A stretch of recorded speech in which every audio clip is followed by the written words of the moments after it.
hapon. Sabayan mo pa yan ng learning sa Bitcoin trading. Yun nga daw parang may mga nag-i-encourage sa'kin para mag-invest ng mga forex, ganyan, na Bitcoin. Ayan, wag na daw. Alright, handling common challenges in medical office management as a medical virtual assistant. Okay? So, a medical virtual assistant, syempre, we are essential in managing medical office tasks by providing remote administration support. So, kahit nandito tayo sa Pilipinas, okay, kaya natin mag-assist ng mga offices in the United States. Okay?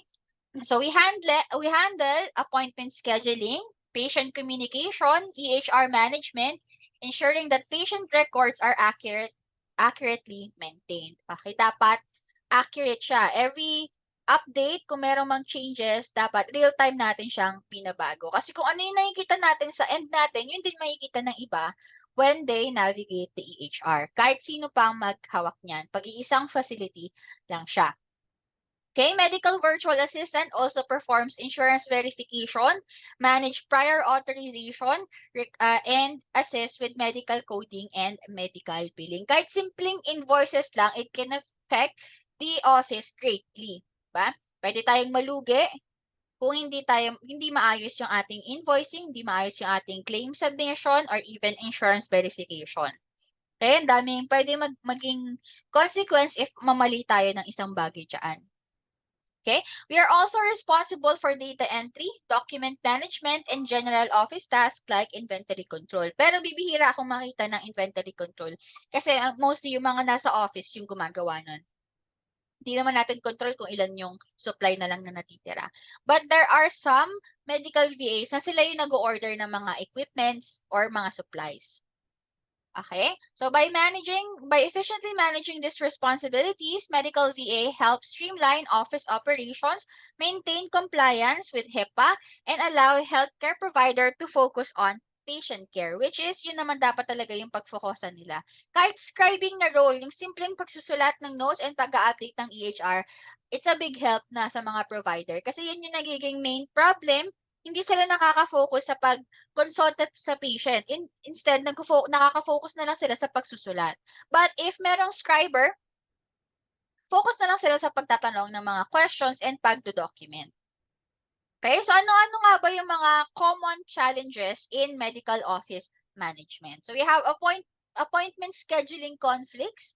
Okay, we have managing patient records and privacy, handling high call volumes, insurance verification and billing issues, communication barriers with patients and staff, okay, time management and task prioritization, dealing with difficult patients, technology integration and troubleshooting, coordinating with remote teams, may mga hindi nagre-respond, okay, patient follow-up and retention, handling administrative overload, and dealing with staff shortages and turnover. So, ito yung mga common tasks and i-discuss natin sila isa-isa.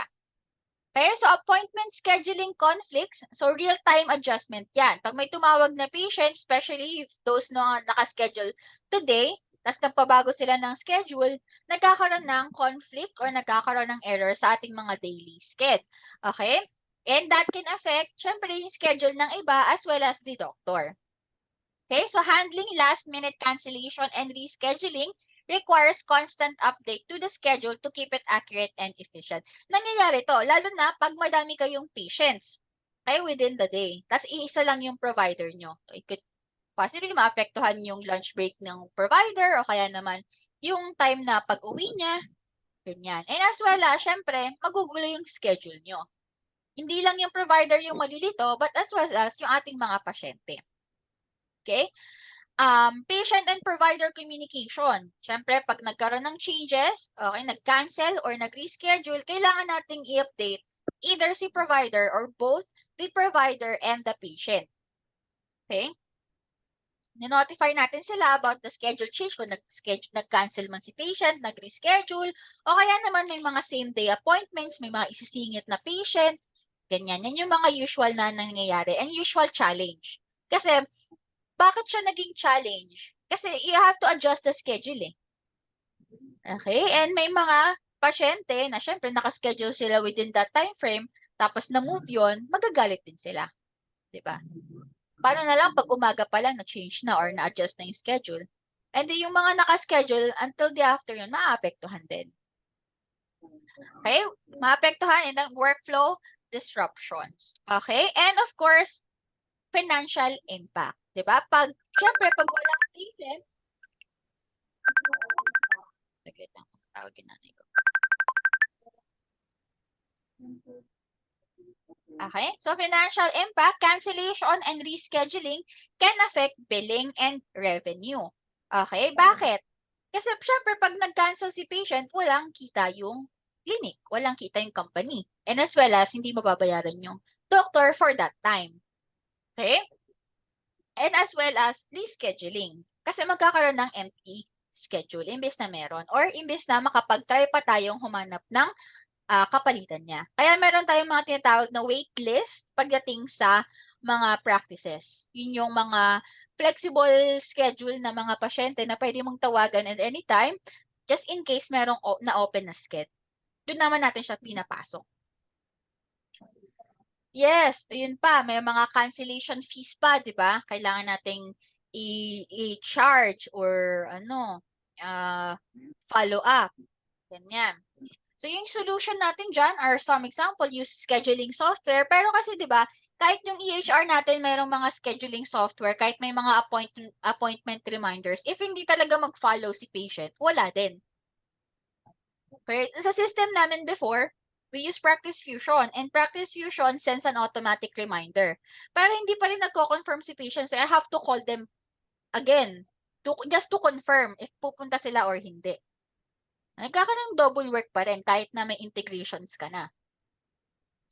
Okay, implement a clear cancellation policy. Sa ibang practice, ang ginagawa nila, kung magkano yung cost of service or magkano yung consultation mo for that day, pag nag-cancel ka, babayaran at babayaran mo pa din. Yung iba naman, if nag-cancel, okay lang pag more than 8 hours, pero pag less than, i-charge pa rin. Meron ako dun sa isang client ko, ang cancellation fee niya is $100. So, pag nag-cancel ka, or nag-late cancel ka, or nag-reschedule ka, or hindi ka nagpakita, charge ka pa rin ng $100. Sarap nun. Sige, mag-cancel ka. Makita pa rin kahit na nag-cancel ka. Okay. Pero, ang problema mo naman, meron ng fee, hindi naman nagbayad si patient. O kaya naman, hindi gumagana yung card nila on file. Ba, ang hirap. Kaya hassle maghabol talaga ng cancellation fees. Okay, lalo na pag wala kang card ni patient. Kasi usually, di ba, meron tayong mga access sa card ni patient, lalo na pag telemed yan. Pero pag in-office, sometimes wala talaga tayong Kasi hindi na sila bumalik. Di ba? Sayang. Okay, stay organized with calendar tools. Kaya yung last practice ko, ang ginawa nila, pag hindi nag-confirm sa application or sa software EHR, tatawagan ko sila ulit just to ask if darating ba sila. Di ba ang hassle? Punta ka ba? OTW ka na. Gano'n. Tawagan mo lang si client. Sino yung tatanungin mo? Yung client pa naman na yun, hindi sila, ayaw nila ng text lang. Gusto nila call ka talaga. Diba? You can have used a better use of your time. Diba? But it happens in real life. Okay, mga cancellation, last minute, rescheduling, okay, updates kay provider, nangyayari talaga siya. Hindi naman everyday, pero pag sobrang dami like ng mga pasyente nyo, like, katulad nung kay Almera, di ba, 15 minutes lang, ang daming pwede mangyari nun. And sometimes, yung mga appointments, hindi siya natatapos ng 15 minutes. May nag-extend, meron namang natatapos ng maaga, ganyan. So, kailangan talaga super duper monitor ka ng calendar. Okay? Minsan pa, si provider yung nagka-cancel. Provider yung wala. Paano gagawin mo nun? Siyempre, you have to coordinate with the patient. Patient, may emergency may emergency si provider, hindi kanya mamimit. I-reschedule na lang natin. Siyempre, have to deal with them, galit sila. Okay? Mga ganong real life scenario talagang nangyayari talaga. Okay? Meron pa kayong naiisip na challenge when it comes to appointment scheduling?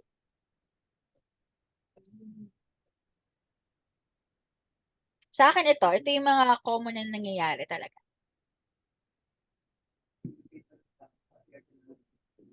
Any question? No shows, ayan, hindi ang naging problema ko naman, no show na no show si provider naman ang no show, mas mahirap explain yun. Mas mahirap siya pakiusapan kaysa si patient yung kausap mo. Pag kasi si patient ang no show, okay lang kay doc eh, di ba? Pero pag si doc ang no show, ang hirap. Di ba? Patient, sorry, wala si doc. Ganon. Gagalit si patient. Kanina pa kita. Ganon. Yung kaka-schedule mo lang, katawag, magpapa-reschedule agad. Oo. May mga ganyan. Diba? Paano yun? Doc, nurse? I have that kind of practice kasi na yung doctor yung nagka-cancel, yung doctor yung nagre-reschedule, ganon. And hindi siya nagjo-join ng meeting with the patient. So, problema ko siya. No. Burst? Bakit hindi ka naman nag for the show? Hirap na ako dito, oh. Charot. Mga ganun ha. Kaya ganun talaga. Dagdag sakit ni patient. Doc, resign ka. Doc, ano nang nangyayari sa'yo, Doc? Nandiyan na yung pasyente mo for the galit na siya. Asang ka na. Ayun. Mga ganun. Alright. May ibang patient, gusto sabay sila ng husband or wife. Okay lang yon. Pag sabay sila ng husband and wife, that's fine. Okay, mas okay pa yun eh. Mas tatanggap ko pa yun eh. If sabay sila eh. Pwede naman kasi siya. Pwede yun. May mga ganon. Nag-accept sila ng ganon. Provided na complete talaga yung information. Meron naman brother and sister. Ganyan. Mother and son. Ganyan. Hindi. Same pa rin. If may new patient, so the appointment was gonna be 30 minutes. Let's say 30 minutes ang new patient. Included na dun yung 15 minutes ni nung wife, ganon. Hindi siya double time. Parang dalawang pasyente sa isang time. Yan. Pwede mo na i-consult yung wife, kasi follow up yung wife. Tapos saka na yung, pag nakatapos na yung form. Diba? Ang daming pwede mangyari. Minsan, mistress, ganyan. Mistress yung kasama, makakalurky. Okay? Family insurance. Alright. Another common problems or challenges that we are facing is regarding patient records and privacy. Okay? Pag patient records, alam mo naman yan, kailangan natin very accurate ang ating data. Okay? Mamali ka lang ng one letter dyan, okay? Possible, mamali na yung iba. Okay? So we have to ensure all patient information is correctly recorded in the EHR system to prevent errors and maintain data integrity. Lalo na pag nagko-consult ka kasi for example, mali yung name, spelling ng name. Tapos nag-insurance verification ka or gumamit ka ng portal or any sort of softwares, di ba? Mali na, hindi na mag-show ng result. Okay? Kahit one letter pa yan. Lalo na pag insurance verification, 'di ba? Tapos walang intake form, walang card. Ang binigay lang sa is written data from the patient. Tapos pinapag-verify ka ng insurance. Tapos mali yung one letter, hindi mo na kaagad mapaprocess yung verification. It will cause delay. Okay? Regular audits conduct routine audits of patient records to identify and correct discrepancies. Sa akin, pag nag-check ako ng EHR, tinitignan ko lagi kung merong patient intake form. Tapos inaano ko siya, dino-double check ko siya just to make sure accurate yung data. Yun, dino-double check sa documents. But again, 'di ba? Sometimes may mga patient na wala pa talagang sinasubmit na any type of document. Yung mahirap i-follow up, 'di ba? Kailangan mo pa talaga siyang email na, "Hoy patient, mag-submit ka na ng ano mo, wala ka pang sinasubmit. Appointment mo tomorrow na." Ganyan. O 'di ba 'pag new patient, sakit sa bangs, okay? Sinabi ang pangalan na nilagay nila sa system, Bob, ta's pangalan pala Robert. Oh, nakakaloka, sino si Bob? Hmm, may mga gano'n kasing pasyente talaga, nickname ang binibigay sa'yo. So 'pag nag-insurance verification ka or nag-enter ka ng information, Bob yung mailalagay mo kasi Bob yung binigay sa'yo, eh. 'Di pa sila nagpo-provide ng any document, IDs, insurance card, wala. Yung number nakalagay sa records, oh, ganyan. Minsan pa mali yung number, hindi mo matawagan, walang email, 'di ba? Paano ang gagawin mo? Ganyan. And that happens. Okay? Regulatory compliance, we follow regulations like HIPAA, very important yan. It's a law talaga sa kanila to ensure patient data is protected and confidentiality is maintained. Lalo na ngayon, may tumatawag na mga nagpe-pretend na uh, wife, nagpe-pretend na someone related to the patient. Diba? Hindi tayo pwedeng basta-basta makapagbigay ng information. Okay? Staff training, provide continuous training on data privacy and confidentiality practice to minimize risk and accidental breaches. Di naman natin alam yung mga kaka-work natin kung they are fully equipped with handling medical records, di ba? Meron akong naging ka-work, hindi ko siya naging ka-work, na balita lang sa akin dun sa isang practice ko na kapag release siya ng patient name lang, natanggal siya sa work. Diba? Any info. Please press 4. Please press 4. Sino na nag-insurance verification dyan? May tumatawag na ata sa ano. May tumatawag, please press 4 daw, sabi ng IVR mo. Press 3 for benefits and eligibility. Charot. Alright. Diba? 2 for Spanish. Para kung tuwan Espanyol o prima dos. Oh, nakakabisado ko, nakakatawag ko araw-araw, di ba? Okay. Ayan. Okay. EPS. Oh. Alright. So, ano-ano ba yung mga solutions natin dyan? So, we utilize secure EHR system. Okay? But still, it will depend on our human factor. Okay? Kahit na, minsan kasi, di ba, parang we think we did not make a mistake, pero pagdating doon, ay, na ano pala, nakaligtaan pala yung one letter, nakaligtaan mo palang isulat, ganyan. Regularly update softwares and follow HIPAA guidelines and implement strict access control. Sa isa kong work, kung wala kang access or wala ka namang ginagawa for that specific department, hindi ka nabibigyan ng access. May iba kasing company na full access ka talaga since you're part of the team. But since, yun nga, nagkakaroon ng breach, ganyan, strict na yung control. And laging merong two-factor authentications. Okay. Ang pinaka-common na nagiging mistake ko dito sa patient records is to keep yung yung right spelling and correct number. And since referral handle ko, I-call yung preferring provider sa info ni patient, talaking ako, especially yung number. Ayan, you have to search pa. Diba?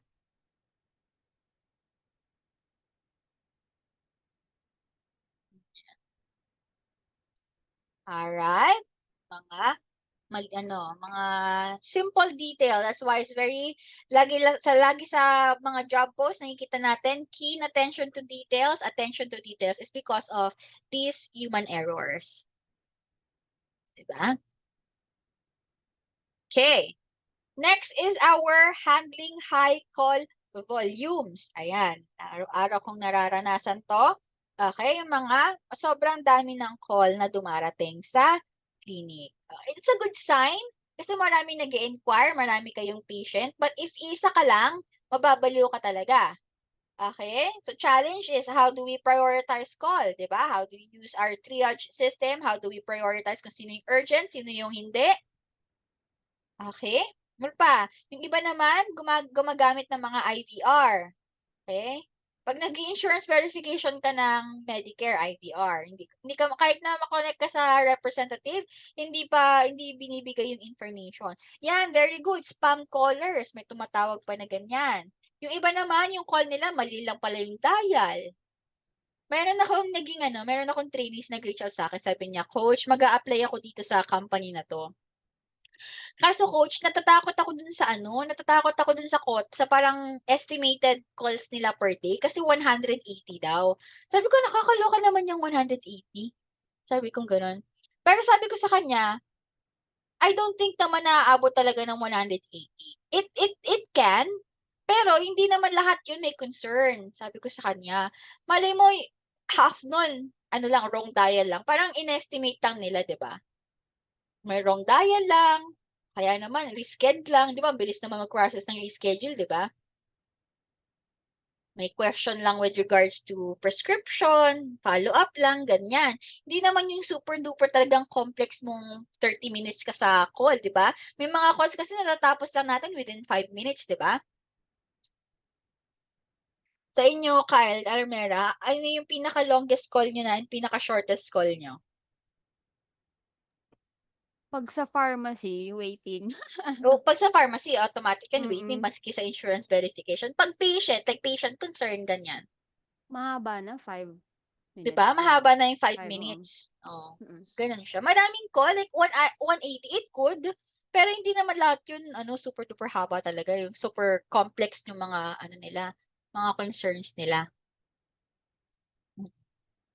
"Is this ganito? No, this is not." Gano'n, o tapos na yung call, pero count na siya as 1, 'di ba?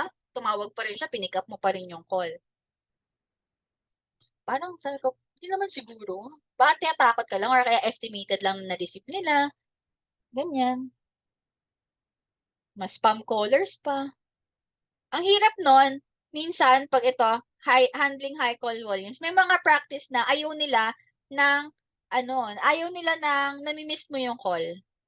Ayaw nilang napupunta sa voicemail. Sa inyo ba? Nag-rant yung Ako patient? mas gusto kong mag-reach ng voicemail kasi alam kong may para intentional yung call niya. Ibig sabihin like, may need talaga May yung need caller. talaga. Yung Mm. iba kasi parang mga cold callers, yung nag-o-offer Oo, ng services, yan. mga gano'n. Oo, tama. Mga cold callers, ganyan. Kasi isa ako dun, eh. Isa ako dun sa nagco-cold call minsan. Ayun,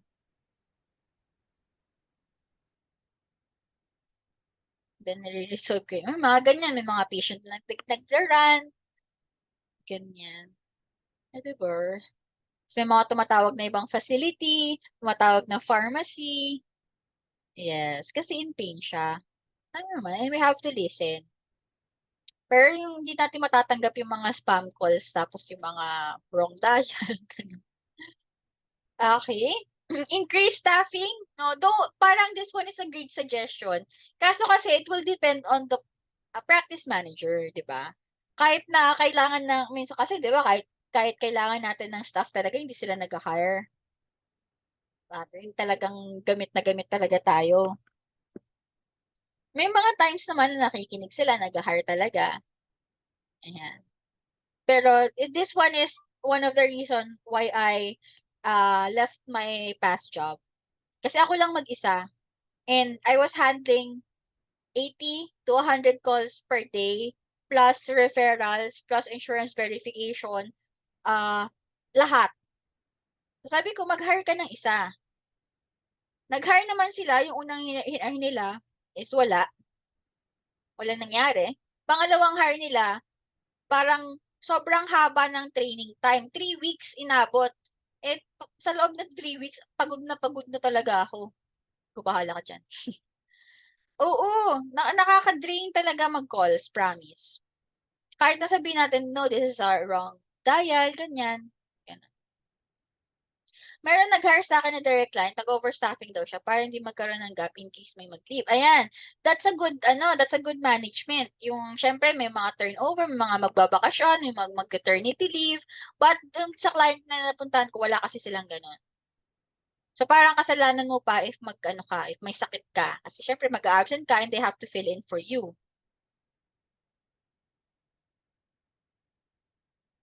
Ba? Provide training and scripts, no? Ang hirap kasi sa script is iba-iba kasi yung scenario, 'di ba? Iba-iba yung scenario ng mga medical concerns or mga patient concern. Kaya ang hirap din mag-provide ng script. Kung mga like common questions, okay lang. Pero 'pag mga specific na, mahirap na. It's really a challenge. Hindi mo madadaan sa script.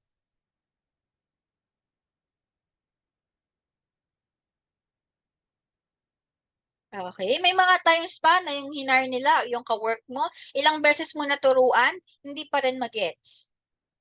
Nakasampung turo ka na paulit-ulit, hindi pa rin nila ma-gets. Ba, ang hirap nun. Hirap mag-script, lalo na pag may tinanong na wala talagang, sobrang kakaiba talaga. Ba, napaka-weird. Okay, ang pinaka-weird na na-receive ko na call, pinaka-weird pero pinaka-natuwa ako, tumatak sa isip ko, yung nagpa-guide siya papuntang clinic. Yun, hindi ko makalimutan yon. Nakakaloka. Saan daw siya sasakay? Aba, malay ko ba, saan ka sasakay? Oo, yung navigation. Oo, sabi niya, saan ako kakaliwa, anong sasakyan ko, saan ba kayo banda? My goodness, hindi ko alam. Okay, may mga gano'n. Tapos siyempre tatawagan mo yung manager mo, ganito, paano pa mag-ano, hindi ka rin sasagutin kasi may patient, may inaasikaso. Oh my God, bahala ka na sa buhay mo. Paano niyo nasagot? Naghula ako. Mm. Ano, nag-Google Map ako. And ang hirap nun sa part ko kasi I'm really bad at direction. Ang hirap ko distinguish between left and right, eh. May gano'n. Tapos sabi niya lang niya parang, sabi ko once you get buti na lang kasi may mga landmarks, like may big grocery, ganyan. So pinunta ko siya big grocery. Once you get there, we're a few minutes, few blocks away, eme-eme. Tapos may sinabi siya, nagmamadali ako no'n, hindi ko na kasi alam talaga yung sasabihin ko. Sabi niya, "Do I turn left or right?" Sabi ko, OMG, ang brain ko, saan na ba ito pupunta? Sabi ko na lang, "Go right, go right." Ginanon ko. Pero hindi ko talaga alam kung left or right. Sabi ko sa kanya, "Go right, bahala ka na diyan."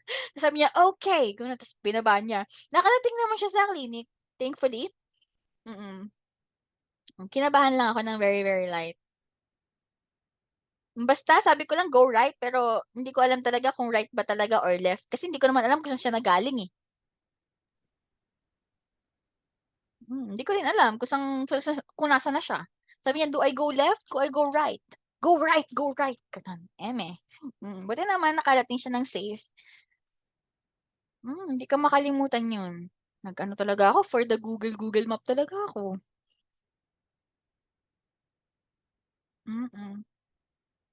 Sa batch 7 'yan, sila Almera, alam na nila 'yan. Alam nila yung experience ko kasi kinuwento ko talaga very detailed yung ginawa ko, eh. Hindi nila makalimutan yang navigation na 'yan, nakakaloka na 'yan. Yes, oh, 'di ba? Talagang mananalangin ka na lang talaga kung anong gagawin mo ta's wala ka pang mahanap na ano, tutulong sa'yo. Clinical navigator pala, eh, 'no? Paano papuntahin si patient sa inyong practice? Ang hirap, 'di ba? Yun yung pinaka out of the blue ko na-receive na call. The rest kaya ko nang i-handle, pero yun talaga nag-ask siya ng direction, naku, nagulantang talaga ako, Hindi mo alam yun hindi ko alam yun. Pero 'pag try natin 'di ba maggo-Google ka, Google Map.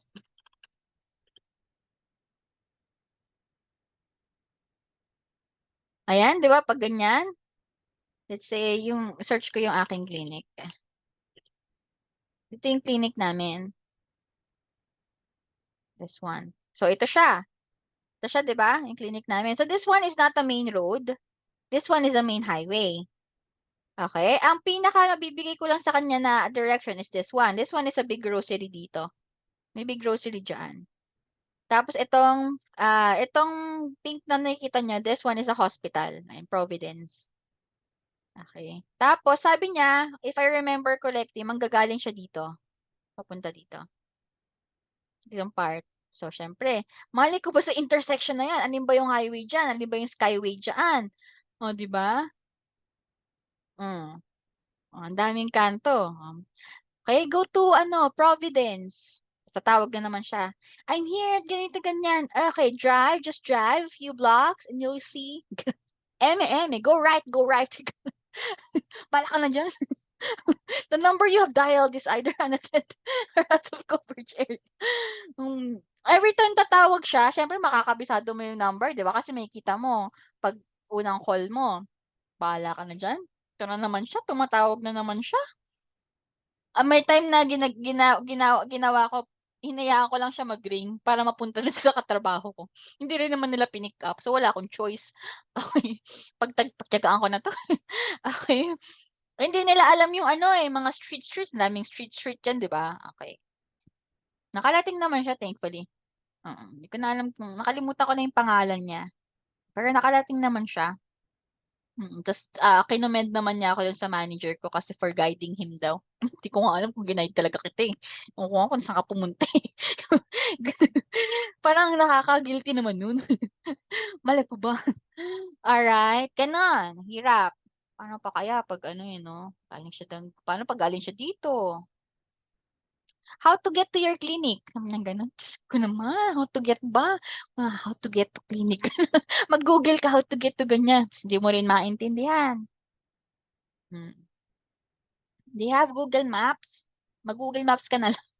Wag akong ginugulo-gulo mo diyan. Charot. Puwede nga lang sabihin yun sa natin, 'di ba, sa mga pasyente natin, 'di ba?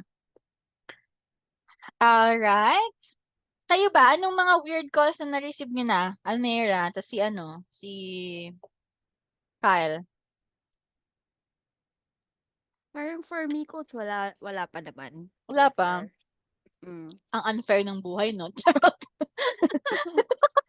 Yun lang talaga yung mga cold callers. Cold Tapos callers. mahirap pag hindi sa pagiging racist, pero pag yung Indian, ang hirap, hindi ko kasi ang hirap talaga Mm. ma-catch. Parang, Mm. okay. Meron Yung ako mga diyan, ganun. naka-experience, nag-i-insurance verification ako. 'Di ba 'pag tumawag ka sa UHC na medical, andiyan.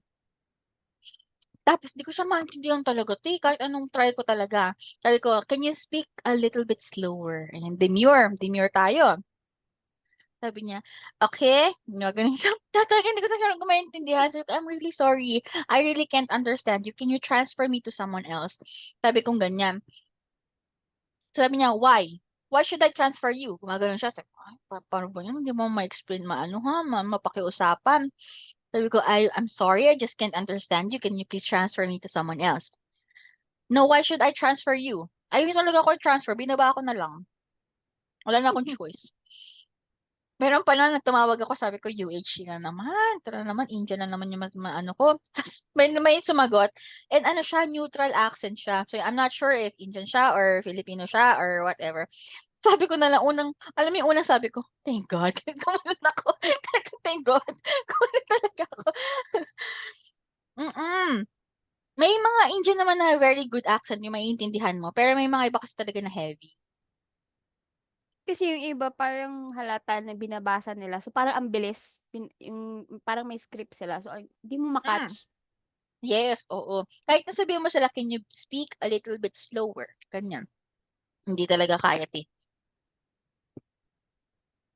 Okey.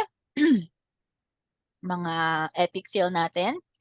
Insurance verification and billing issues. Okey, dito medyo mahirap dito kasi kailangan nito consistent follow-ups ka talaga, eh. Okay. So we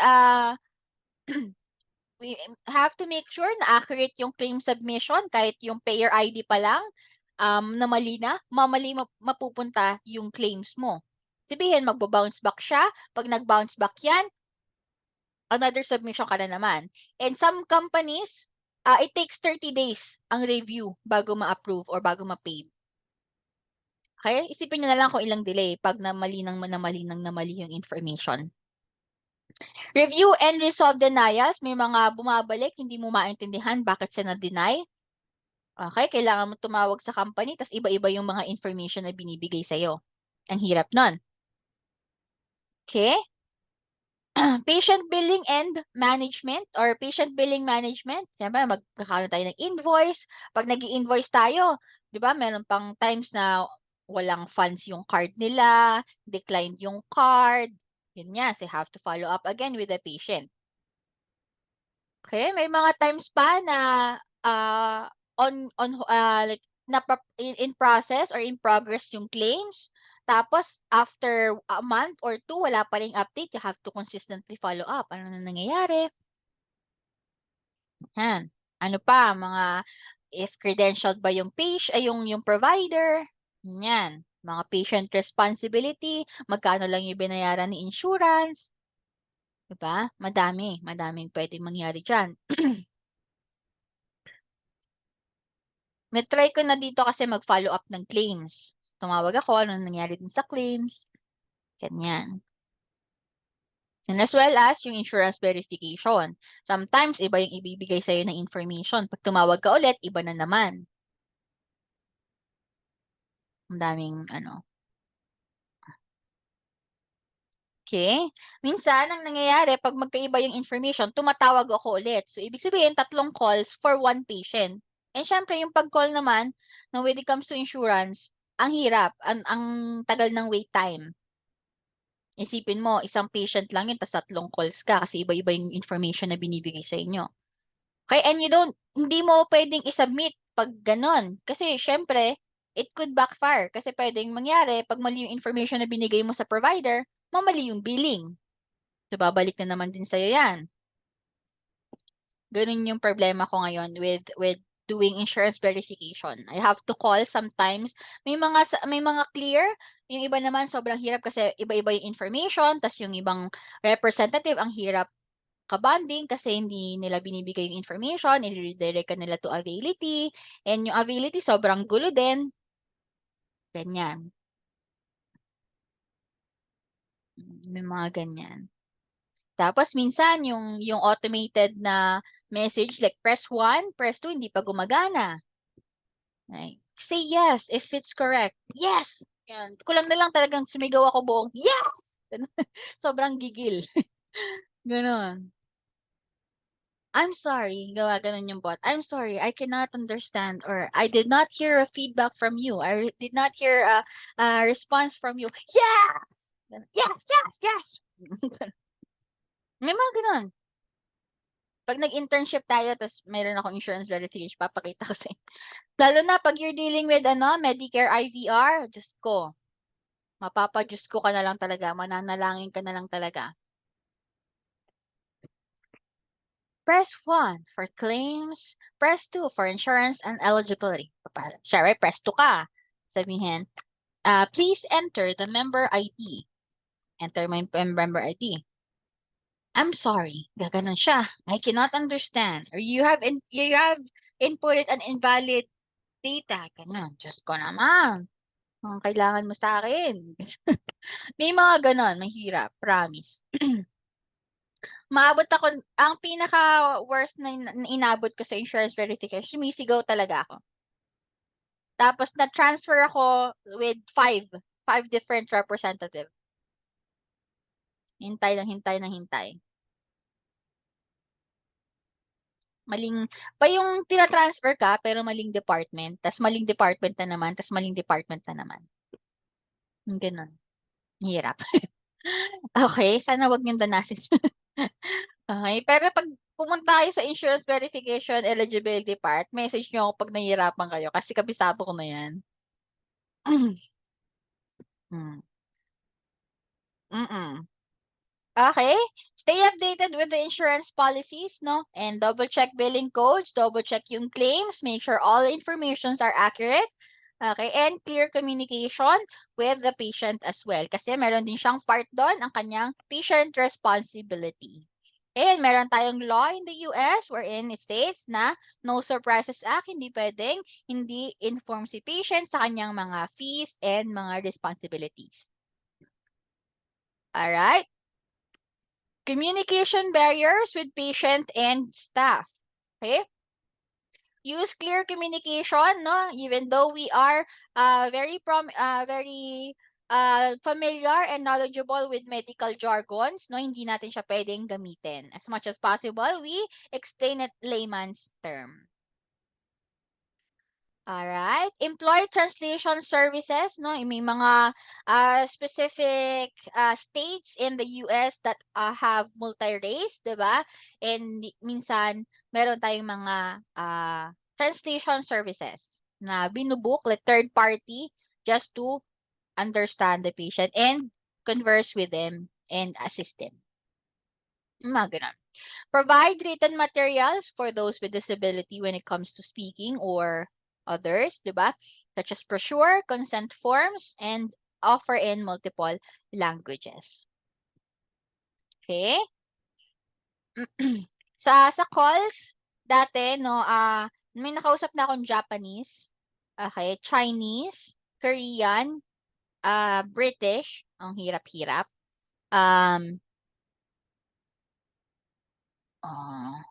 Yun, main 4. May mga Filipinos din, pero na-trauma ako nung nagsalita ako ng Tagalog.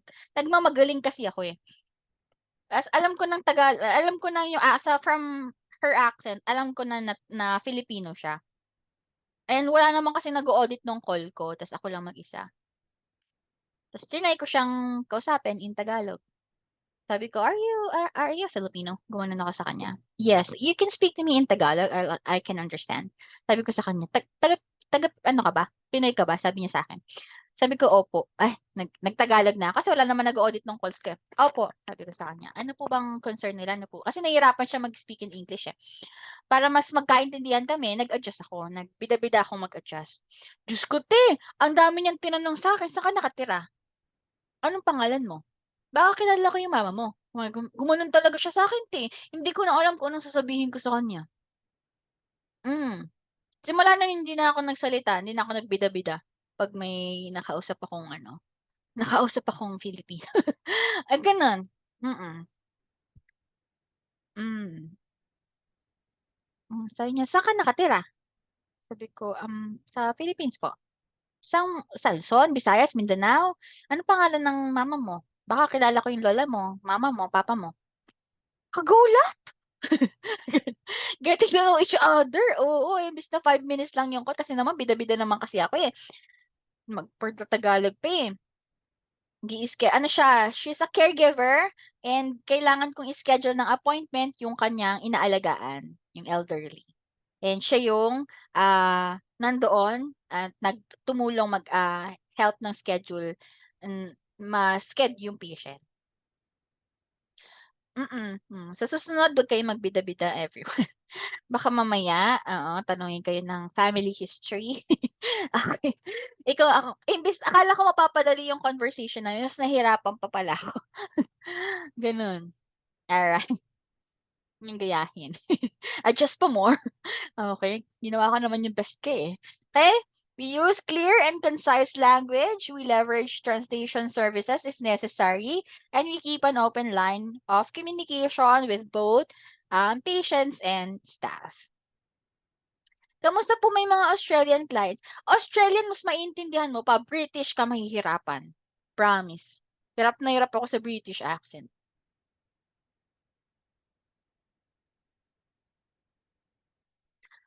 Mm. British. Hirap. Yung mga Japanese, Korean, Chinese, medyo madali kasi syllabic sila, eh, yung parang per ano. Pero 'pag British, hirap sobra. British. Ay basta yun na yun. Wag ka na lang tumawag, charot. Yes, mate. Gano'n, ang hirap. Pati, Scottish. Hirap na hirap din ako sa Scottish.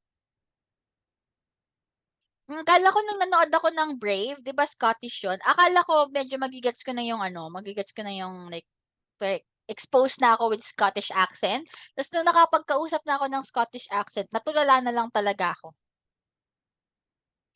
Mm. 'Di ba? Kulang pala yung training ko kay Merida. Kay Merida? Matigas ang English kun oo, matigas. Mahirap intindihin. Kyle naman, eh. Charot. Ang mga nag-react, alam na. Charot. Aral, let's go. Time management and task prioritization. Okay, there are times, syempre may mga urgent patient na balian ng buto, naghihingalo, tapos meron ka pang inaasikaso, 'di ba? Mahirap din talaga i-assist. And nangyayari 'yon ha. In real life, nangyayari talaga siya. Okay, we try to create a schedule. Okay, pero ang nangyayari, hindi naman masyado nasusunod yung schedule kasi it depends pa rin naman on the situation. 'Di ba? We use time management tools. Walang masyadong time management tools na nagaganap sa amin. Task management meron pa.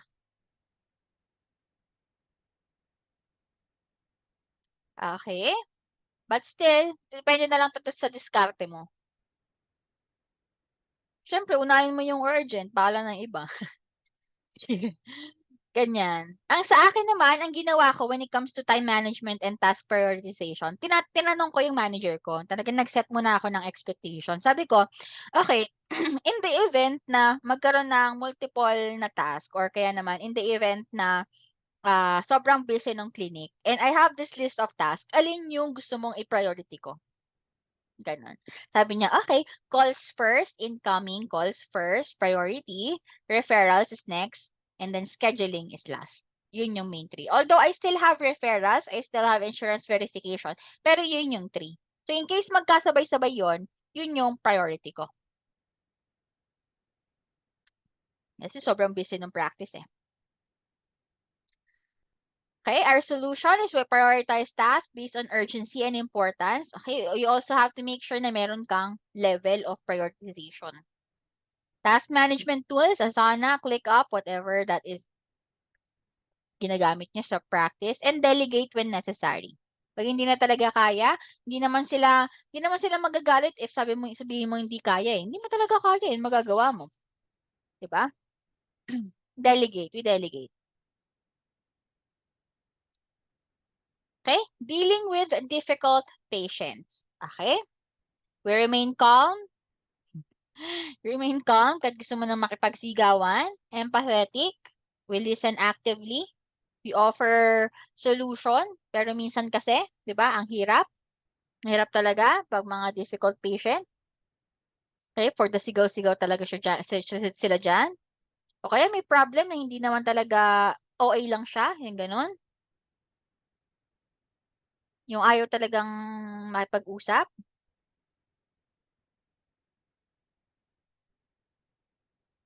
Okay? Let me speak to your manager. Ganun.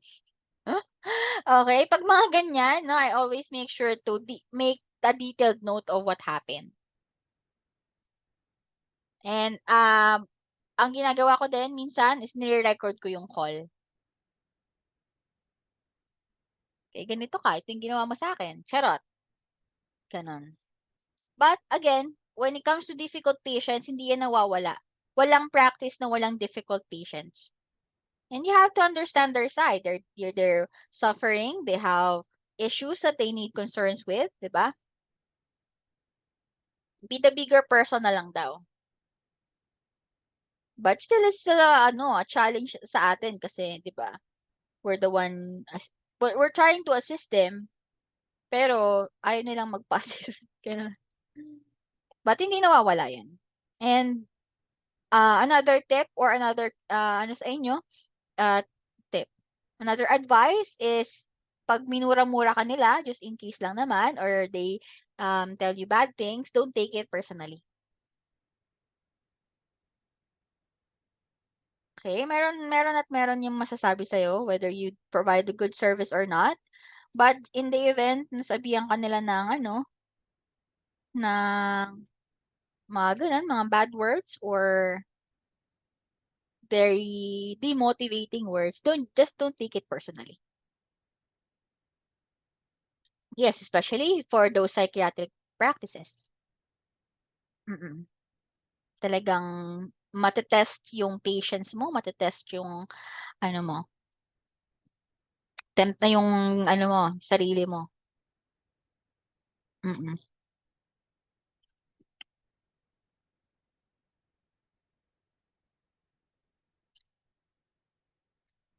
'Pag tumaas co-pay sa insurance, yari na, oo, may mga gano'n, like masarap 'pag billing concerns, ayan, mahirap mga pakiusapan 'yan.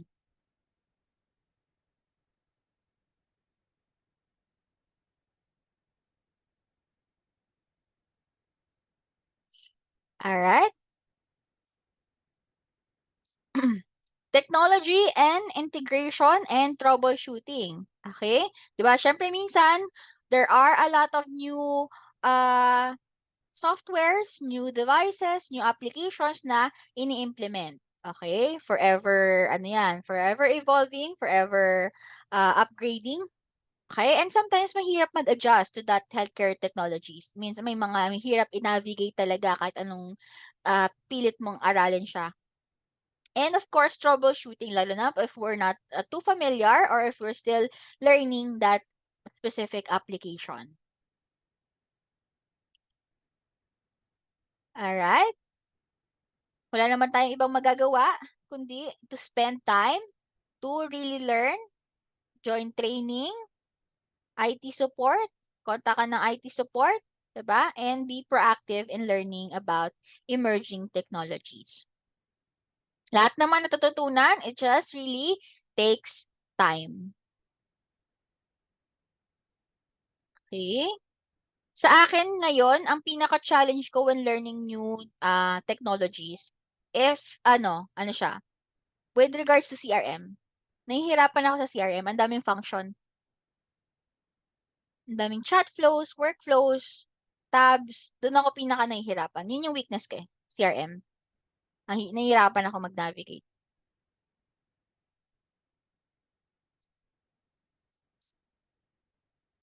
Alright?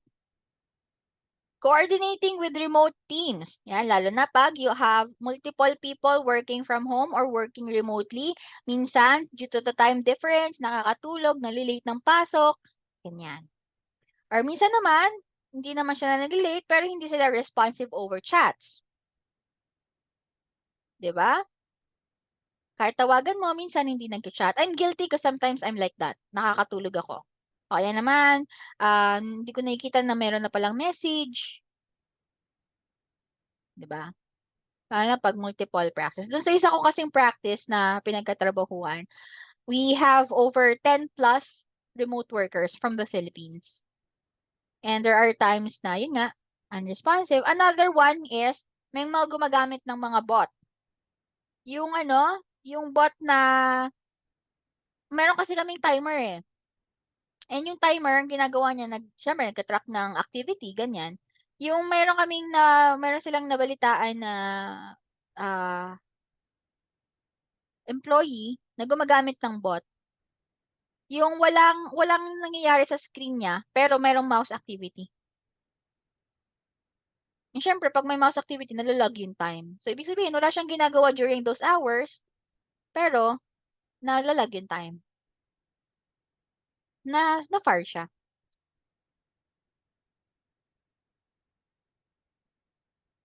Alright?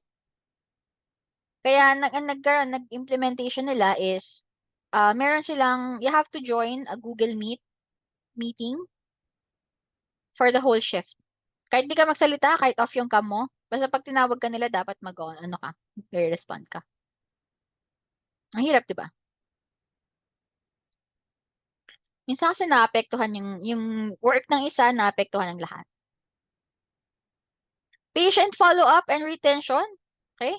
Ang challenge is that sometimes, okay, may mga patient na unresponsive o kaya naman, may tawag dun, eh. Anong tawag dun? Yung hindi sila nagfo-follow ng instructions or ng treatment nila. May isa pang English term dun, eh. Non-compliant, yun, non-compliant. Hindi sila ano, hindi parang syempre merong mga treatment na like continuous, 'di ba? Pero pag nag-stop sila, it could greatly affect their health status. Hindi sila nagfo-follow to their treatment plans.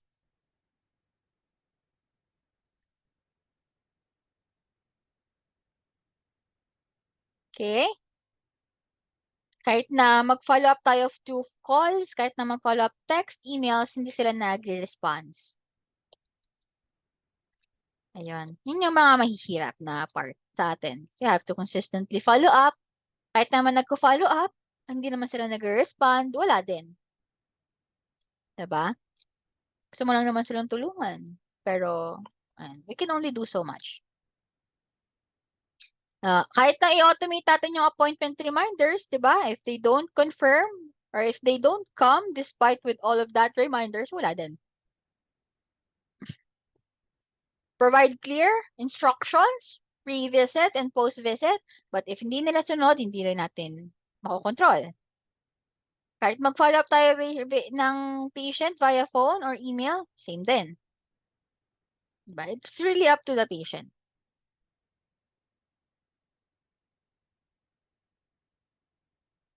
Okay, handling administrative overload. 'Di ba? May times na sobrang daming pinapagawa sa iisang medical VA.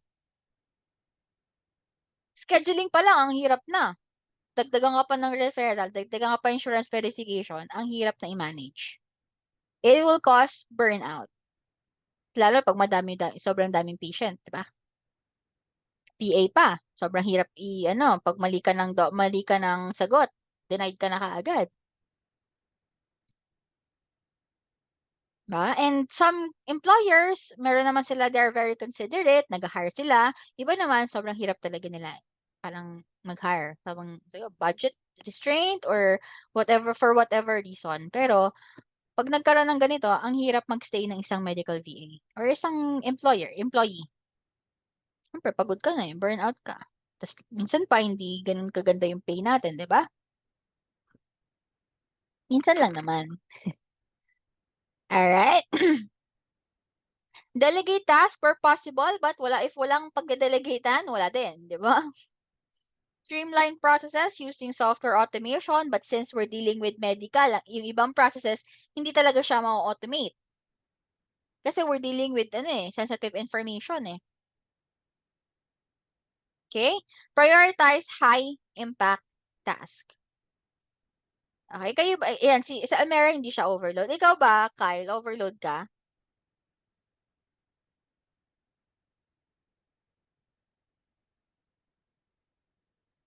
Chill lang, oh. Siya na all ganun, di ba?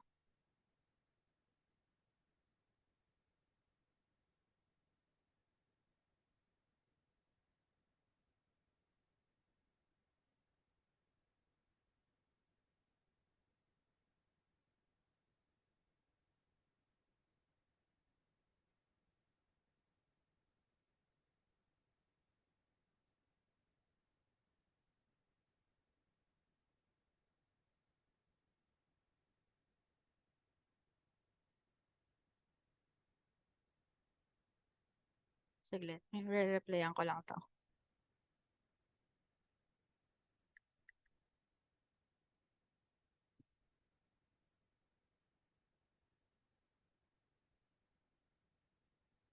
Okay. Nakakanap pa. Sana all nakakanap pa. Okay. Checking and uploading ng documents lang ina-assign sa akin. Ang sarap naman. Ilang patients? Ilang patients per day?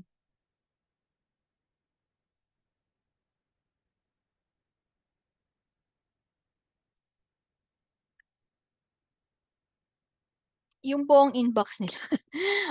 Pero pag sobrang dami ng task, dumating ka na sa time, may time na sobrang dami ng task. Or konti lang. Wala naman. Ang sarap naman nun. Di ba? Pero may time talaga na yung ibang medical VA sa ibang field, sobrang dami talaga ng ginagawa talaga niya. Di ba nga nag-hire pala sa inyo ng ng sobra? Just to just to anticipate yung mga needs, 'di ba? Ayun. Sana gano'n. Sana all lahat, 'di ba? Pero, yun nga, there will be times na sobra talaga tayong overload. Okay, dealing with staff shortages and turnover. Ayan, pag may sakit, 'di ba? Magbi-vacation, magma-maternity leave. Ayan. Siyempre, mayroong maki-fill in to their position. It's either you or half ng task niya mapupunta sa'yo. Okay. Cross-train to handle multiple roles. Ayan yung nangyayari. That's why some of the job posts na makikita natin, 'di ba? Able to do other tasks as well. Okay, develop a contingency plan. Doon din sa isa naming practice, dapat familiar ka. So, meron kaming department. Sa department namin is back office. Pero dapat, ano kami, 4 kami sa back office. Dapat kaming 4, familiar kami sa trabaho nung 4. Kung ano yung alam nung isa, dapat alam nung 4. Nung the rest ng 3. Para pag may magbakasyon, alam nung gagawin nung iba. Do they hire temp workers, like anticipate may mag-holiday maternity leave? Not really pag medical. Kasi you can't hire really temp workers kasi ano, you have to train that person. Yan, hindi mo naman mate-train yung isang person ng isang araw eh, or ng ilang oras lang eh. So, parang pag temp hindi. It could be from someone from the team na mag-OT, ganyan, or mag-take on ng task na yan.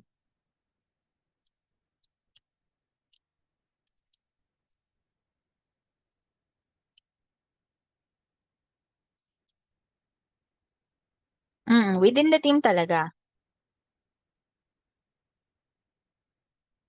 Kasi very specific yung ginagawa, 'di ba? Hindi ka pwedeng mag-hire lang basta-basta and then just train them. Walang gano'n. Alright. Best practices, continuous learning and skill development. That's why may mga times na nag-upskill tayo, no? Marami tayong pwedeng services na i-offer. Adapting to technology, may time tayong mag-aral ng mga bagong tech, mga bagong softwares na nai-implement. Maintaining professionalism and empathy, and staying organized and proactive. Iba-ibang diskarte when it comes to those challenges. 'Di ba? May times na yung solution na provided doesn't really work and you have to come up with something.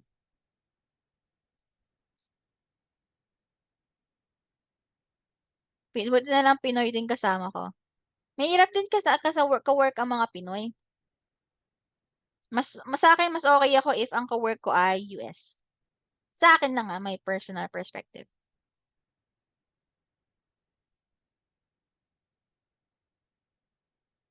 Parehas kayong newbie sa Upwork. Depende sa experience mo sa Pinoy, yes.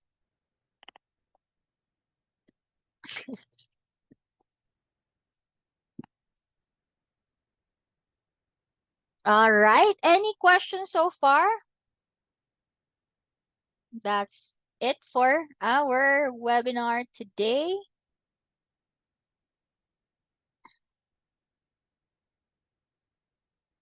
Looking forward maka-enroll sa courses.